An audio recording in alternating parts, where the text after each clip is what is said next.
প্রিয় ছাত্রছাত্রীরা, তোমাদের জন্য আজকে নিয়ে চলে এসেছি অষ্টম শ্রেণীর ইতিহাসের সাজেশন। তোমরা অবশ্যই এই ভিডিওটা শুরু থেকে শেষ পর্যন্ত দেখবে, না হলে গুরুত্বপূর্ণ প্রশ্নগুলো ছুটে যাবে।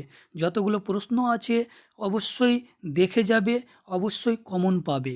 তার আগে আমার এই চ্যানেলটিকে এখন পর্যন্ত যারা সাবস্ক্রাইব করেনি অবশ্যই করে নেবে এবং লাইক কমেন্ট করে নেবে। তোমাদের ছোট থেকে বড় সবগুলো প্রশ্নের উত্তর করে দেওয়া হয়েছে। বড় প্রশ্নের উত্তর একেবারে পেছনে লাস্টের দিকে করা আছে। কলকাতায় ফোর্ট উইলিয়াম কলেজ প্রতিষ্ঠিত হয় 1800 খ্রিস্টাব্দে। তারপরে প্রশ্ন, ভারত সভা প্রতিষ্ঠিত হয় 1876 খ্রিস্টাব্দে। দেশীয় মুদ্রণ আইন বাতিল করেন লর্ড রিপন। তারপরে আত্মীয় সভা প্রতিষ্ঠা করেন রামমোহন রায়। হুল শব্দের অর্থ বিদ্রোহ। এ নেশন ইন মেকিং আত্মজীবনটি রচয়িতা হলেন সুরেন্দ্রনাথ বন্দ্যোপাধ্যায়। শিবাজি উৎসব চালু করেন বাল গঙ্গাধর তিলক। হিন্দ স্বরাজ গ্রন্থের রচয়িতা গান্ধীজি। 1905 খ্রিস্টাব্দে বঙ্গভঙ্গের সরকারি ঘোষণা করা হয় 19 জুলাই। গান্ধীজির নেতৃত্বে হওয়া আন্দোলনগুলি কোন সময়ক্রমটি ঠিক? সঠিক ক্রম হবে চম্পারণ, খেড়া, অহিংস, অসহযোগ, ভারত ছাড়ো। তারপর প্রশ্ন, কংগ্রেস খিলাফত স্বরাজ দল প্রতিষ্ঠিত হয় 1922 খ্রিস্টাব্দে। র্যাডক্লিফ লাইন হল ভারত বিভাজন মানচিত্র।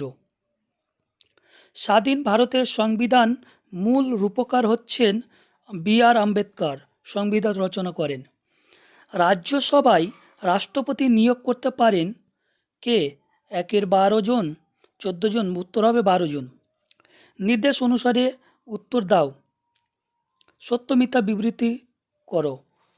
সুপ্রিম কোর্টের প্রধান বিচারপতি ছিলেন, এখানে একটু মিস্টেক হয়েছে, স্যার এলিজা ইম্পে ছিলেন সুপ্রিম কোর্টের প্রধানমন্ত্রী, সত্য কথাটি।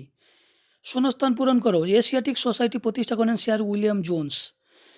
বেমানান শব্দ খুঁজে বের করো। Lord Bentinck, lord Cornwallis, William Pitt, Warren Hastings. এখানে উইলিয়াম পিটটা বেমানান হচ্ছে। তারপরে আছে স্তম্ভ মিলাও। স্তম্ভ মিলাও এখানে যেভাবে দেওয়া আছে, যেভাবে উত্তর করে দেওয়া হয়েছে ওভাবেই করতে হবে। আত্মারাম পাণ্ডুরঙ্গ, প্রার্থনা সমাজ।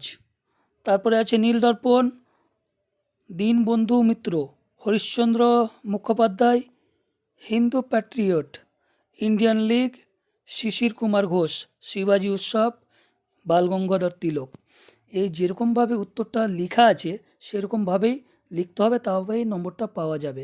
তারপরে কাকোরি ষড়যন্ত্র কি? কাকোরি ষড়যন্ত্র হচ্ছে ভগৎ সিং ও তার সহযোগীদের কাকোরি স্টেশনে রেল ডাকাতির অভিযোগে ব্রিটিশ সরকার যে মামলা দায়ের করে তা কাকোরি ষড়যন্ত্র নামে পরিচিত।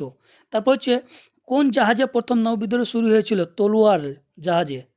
বম্বের তলোয়ার নামক জাহাজে প্রথম নৌবিদ্রোহ শুরু হয়েছিল। তারপরে ভারতের প্রতিবেশী পাকিস্তান রাষ্ট্রের জন্ম হয়েছে 1947 সালে। ঠিক না ভুল লেখো। চৌধুরী রহমত আলীর লেখা পাকিস্তানের প্রসঙ্গ ছিল, সঠিক এটা। তারপরে বেমানান শব্দ বের করো। ধর্মনিরপেক্ষ, গণতান্ত্রিক, সার্বভৌম, ধনতান্ত্রিক। ধনতান্ত্রিক হচ্ছে বেমানান এখানে। তারপরে প্রশ্ন, পুনা চুক্তি কাদের মধ্যে হয়েছিল? গান্ধীজি ও ডক্টর B.R. আম্বেদকরের মধ্যে পুনা চুক্তি হয়েছিল। নিচের প্রশ্নগুলি অতি সংক্ষিপ্ত উত্তর দাও 2-3টি বাক্যে। প্রথম প্রশ্ন হচ্ছে সম্পদ নির্গমন কাকে বলে, অথবা সভা সমিতির যুগ কাকে বলে? তারপর প্রশ্ন, গান্ধী সত্যাগ্রহ আদর্শের মূল ভাবনা কী ছিল, অথবা কাকে কেন সীমান্ত গান্ধী বলা হয়? সীমান্ত গান্ধী এটা কাকে বলা হয়? স্বরাজ্যপন্থী কাদের বলা হয়? ভারত ছাড়ো আন্দোলনের বাংলার গান্ধী, বুড়ি, মাতঙ্গিনী, হাজেরার ভূমিকা আলোচনা করো। রাওলাট আইন কি? অথবা মুসলিম লীগের লাহোর প্রস্তাবের গুরুত্ব কী ছিল? আলিগড় আন্দোলনের মূল উদ্দেশ্য কী ছিল, অথবা ভারতীয় মুসলমানদের খিলাফত আন্দোলনের শুরু করার মূল কারণ কী ছিল? সংবিধান কাকে বলে, অথবা ভারতের রাষ্ট্রপতি পদে নির্বাচিত হওয়ার যোগ্যতা কী? তারপরে এখানে 3 into 5 টোটালে 3 মার্কের প্রশ্ন আছে এগুলো। টোটালে 5টা করতে হবে। 1907 খ্রিস্টাব্দে কংগ্রেসের সুরাট অধিবেশনের গুরুত্ব কী? সাইমন কমিশনের কী উদ্দেশ্যে ভারতে এসেছিল? ভারতের কীভাবে এই কমিশনের বিরোধিতা করে? টিকা লেখো। ইলবার্ট বিল বিতর্ক, চিপকো আন্দোলন, বিপ্লবী ভগৎ সিং স্মরণীয় কেন? টিকা অলিন্দ যুদ্ধ। যতগুলো প্রশ্ন আছে তার মধ্যেও কিছু কিছু প্রশ্নের উত্তর করে দিয়েছি। ইম্পর্টেন্ট প্রশ্ন সম্পূর্ণই আছে, এগুলো সম্পূর্ণ দেখে নিবে। বাংলায় বঙ্গভঙ্গ বিরোধী আন্দোলন সম্পর্কে আলোচনা করো, বইয়ে সুন্দর করে দেওয়া আছে, দেখে নিবে। ভারতের স্বাধীনতা সংগ্রামে নেতাজি সুভাষচন্দ্র বসু ও আজাদ হিন্দ ফৌজের ভূমিকা আলোচনা করো। এগুলো আছে তোমার 10-12টি বাক্যে লিখতে হবে। 5x3, যে কোনো 3টি 5 মার্কের এগুলো প্রশ্ন, ভালো করে এগুলো লিখতে হবে গুছিয়ে।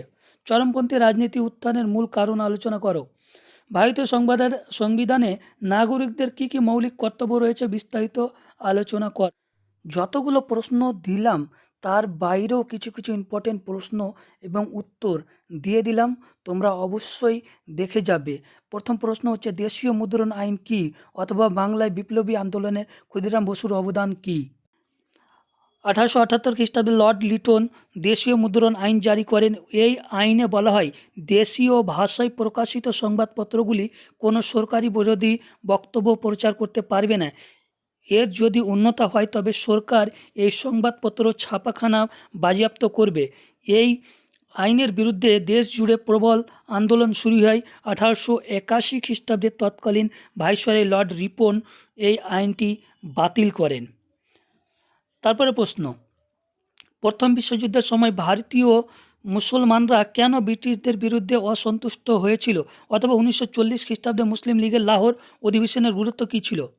1940 খ্রিস্টাব্দে মুসলিম লীগের লাহোর অধিবেশনের দ্বিজাতি তত্ত্বের ভিত্তিতে ভারতের মুসলিম সংখ্যাগরিষ্ঠ প্রদেশগুলিকে নিয়ে মুসলমানদের জন্য একটি পৃথক সার্বভৌম মুসলিম রাষ্ট্র গঠনের দাবি উত্থাপিত হয়। এটি লাহোর প্রস্তাব নামে পরিচিত।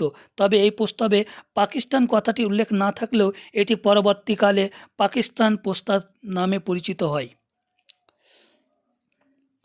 তারপরে প্রশ্ন হচ্ছে তেলেঙ্গানা আন্দোলনের কারণ ও ফলাফল বিবৃত করো, অথবা ভারতীয় সংবিধানের স্বীকৃত মৌলিক অধিকার সম্পর্কে লিখো।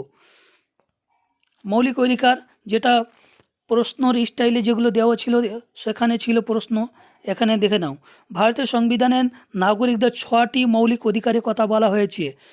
সাম্যের অধিকার, স্বাধীনতার অধিকার, শোষণের বিরুদ্ধে অধিকার, ধর্মীয় স্বাধীনতার অধিকার, শিক্ষা ও সাংস্কৃতিক অধিকার, সাংবিধানিক প্রতিবিধানের অধিকার। কেন্দ্রীয় ও রাজ্য সরকারের কোনো আইন ভারতের নাগরিকদের মৌলিক অধিকারগুলি ক্ষুণ্ণ করতে পারবে না। তারপর প্রশ্ন, ইলবার্ট বিল বিতর্ক কী, অথবা ভারতীয় জাতীয় আন্দোলনে ইতিহাসের চরমপন্থা উদ্ভবের কারণ বিবৃত আলোচনা করো। ইলবার্ট বিল এখানে দেওয়া হয়েছে কোনো ভারতীয় বিচারকের ইউরোপীয় অপরাধীদের বিচার করার অধিকার ছিল না। এই সাম্য দূর করার জন্য জেনারেল লর্ড রিপনের আইনসভার সদস্য সিপি ইলবার্ট বিচার বিভাগীয় ক্ষেত্রে এই অসাম্য দূর করতে একটি বিল আনেন। তাতে বলা হয় ভারতীয় বিচারকরা ইউরোপীয় অপরাধীদের বিচার করতে পারবেন। এর প্রতিবাদে ইউরোপীয় বিদ্রোহ ঘোষণা শুরু করে। এর ফলে বিল যাতে প্রত্যাহার না করা হয় তার জন্য ভারত সভার উদ্যোগে ভারতীয়রা আন্দোলন শুরু করে। উভয় পক্ষের এই আন্দোলন পাল্টা আন্দোলন বিতর্কের ইলবার্ট বিল নামে পরিচিত। তারপরে প্রশ্ন হচ্ছে 19 শতকের শিক্ষা সংস্কার আন্দোলনে বিদ্যাসাগরের অবদান আলোচনা করো, অথবা টিকা লেখো সাঁওতাল বিদ্রোহ। এখানে সাঁওতাল বিদ্রোহটা লিখে দিয়েছি, অবশ্যই দেখে নাও খুব ভালো করে। 1855 থেকে 1856 সালে যে উপজাতি বিদ্রোহ সংগঠিত হয়েছিল তার নাম ছিল সাঁওতাল বিদ্রোহ। বিদ্রোহের কারণ ছিল সাঁওতাল এলাকায় বহিরাগত মহাজান জমিদার দিকু নামে পরিচিত ছিল। এরা বসবাস করতে শুরু করে। এদের প্রভাবে দরিদ্র নিরীহ সাঁওতাল অত্যাচারের মুখে পড়ে।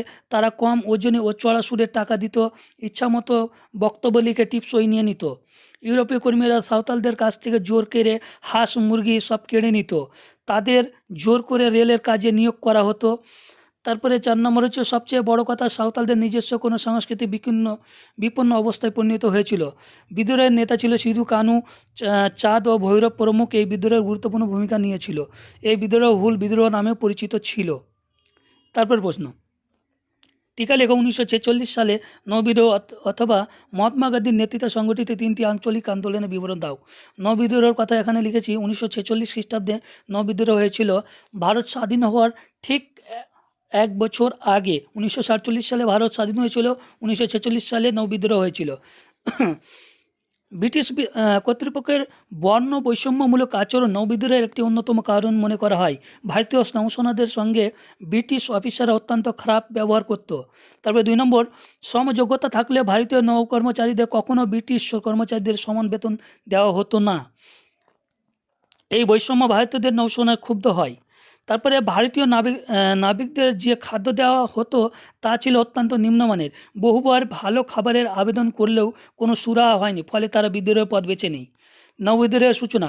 বোম্বাই বন্দরে রয়্যাল ইন্ডিয়ান নেভির তলোয়ার নামক জাহাজের রেডিও অপারেটর বলাই দত্ত তার ক্যাবিনে জাতীয় স্লোগান লেখার অপরাধে পদচ্যুত হন। এর প্রতিবাদে রয়্যাল ইন্ডিয়ান নেভির প্রধান সিগন্যালম্যান MS খানের নেতৃত্বে 1500 নাবিক বিদ্রোহ ঘোষণা করে 18 ফেব্রুয়ারি 1946 সালটা অবশ্যই মনে রাখবে। তারপরে মূল্যায়ন। এই বিদ্রোহের ফলে ইংরেজ সরকার স্পষ্ট বুঝতে পারে যে ভারতে তাদের দিন ঘনিয়ে এসেছে, তাই ব্রিটিশ প্রশাসনের শেষ পর্যন্ত ক্ষমতা হস্তান্তরের সিদ্ধান্ত নিতে বাধ্য হয়েছিল।